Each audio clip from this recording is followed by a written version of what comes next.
जाने हाँ एक बढ़िया वीआईपी प्रिंसिपल ऑफिस बनवाओ तही समझत है। हाँ। एमा टाइल्स वाइल्स सब पूरा लगवाए देबे एकदम वीआईपी। हाँ कहो काका। हाँ यार इतना बवाल कर लेता है। हाँ कॉपी किताब वाला जो रहन झंझट। हाँ हाँ। एक कोनो दुकानदार के दे देख रहा। एक जने दुकानदार से बात करे रही, हाँ वो 1 लाख कमीशन खाली हमें दियत रहे। तो हम गए पता करी जहाँ ये कपड़ा ड्रेस बनत है, हाँ अपने मन से चॉइस कर लिया। हाँ तो हुआ देखा है कि हर कॉपी किताब 50 रुपया का है, और समझता है मिलता है बेचता है 550 का है।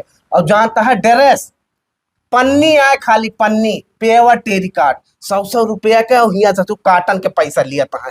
तो हम कहीं हमें लगे पैसा है, और सही। समझता है हम अपुए 10 बाई 10 के कमरा बनवाए बनवाए हमें अपुए ने खोलाई थी, और 10 के बेल्ट जो है 200 का है। तो का मतलब है सारा हम सोचत है जितना भाई स्कूल के आइटम है एको आइटम बाहर न जाए। और देखा यही 2 साल में मार पैसा पैसा छाप दिया। बहुत सही काका।